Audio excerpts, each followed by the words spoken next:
Smart Ideas avec Antoine Lay, le manager France de Woola, qui est avec nous en duplex, en visioconférence. Bonjour, bienvenue. Woola, c'est une entreprise estonienne créée en 2019 et qui se lance sur le marché français. Je voudrais revenir à l'origine. C'est quoi l'idée de départ des fondateurs ? Alors bonjour, merci de me recevoir. En fait, l'idée de départ est très simple. Elle part de deux constats. Le premier, c'est que 63 milliards de parcelles ont été envoyées dans du plastique en France en 2021.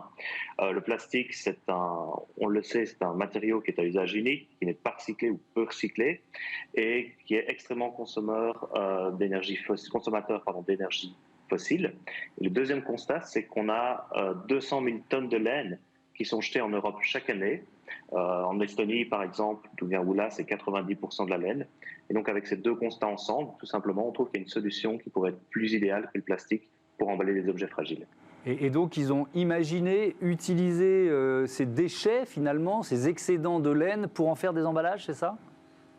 Exactement. Donc, ils ont créé en fait une couche de laine interne. Donc, par exemple, on peut mettre dans des enveloppes qui permettent d'envoyer des petits objets fragiles pour l'e-commerce et qui vont venir remplacer ici le papier bulle, qui va venir donner cette couche protectrice que l'on attend lorsqu'on envoie des éléments. Mais moi j'ai été surpris qu'il y ait autant d'excédents de laine. Vous l'avez dit, 90% pour certaines entreprises. C'est détruit. Qu'est-ce qui devenait encore en quelque sorte ces excédents avant Woola ? Alors en fait, c'est une excellente question. Il faut savoir que si la quantité de laine détruite est tellement élevée en Europe, c'est tout simplement qu'elle n'est pas de qualité suffisante que pour être utilisée dans l'industrie textile. Autrement dit, c'était en fait tout simplement un déchet de laine. Alors les agriculteurs la brûlaient, l'enterraient. Dans le meilleur des cas, ils ont composté une petite partie, mais elle n'était tout simplement pas utilisée, c'était un déchet. Alors, je le disais tout à l'heure, le Woola se lance sur le marché français. Ça représente quoi le marché français en termes d'emballage ? C'est un secteur qui pèse quoi et quelles ambitions vous avez ?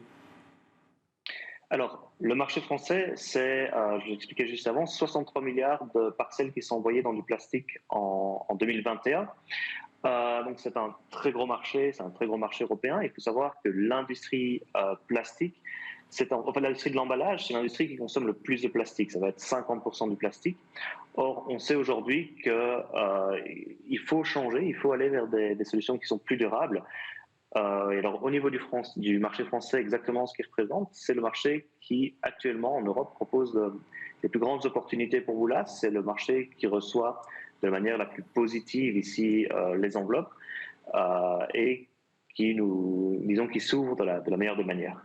Quand vous dites qu'il reçoit de manière positive les enveloppes, c'est-à-dire que vous avez fait du testing, vous avez évalué comment vos clients, parce que vos clients, j'imagine, ce sont les grands de la logistique, vous avez évalué tout ça avant de vous lancer, c'est ça ?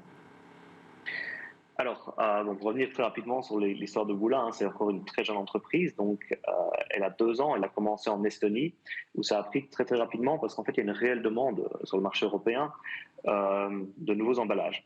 Le marché français, on l'a ouvert, j'ai commencé ici à l'ouvrir il y a 6 mois, et la raison pour laquelle on peut vous dire aujourd'hui que c'est le marché qui répond le mieux, c'est parce qu'on a ouvert différents marchés en même temps, et c'est celui sur lequel il y a eu le plus grand intérêt directement. Je pense que ça vient de différents facteurs. Donc, premièrement, je pense qu'il y a eu un changement de mentalité. Je pense que le marché français est en fait mature, il est prêt à avoir ce genre de solution. Tout simplement, on a eu un été ici très chaud.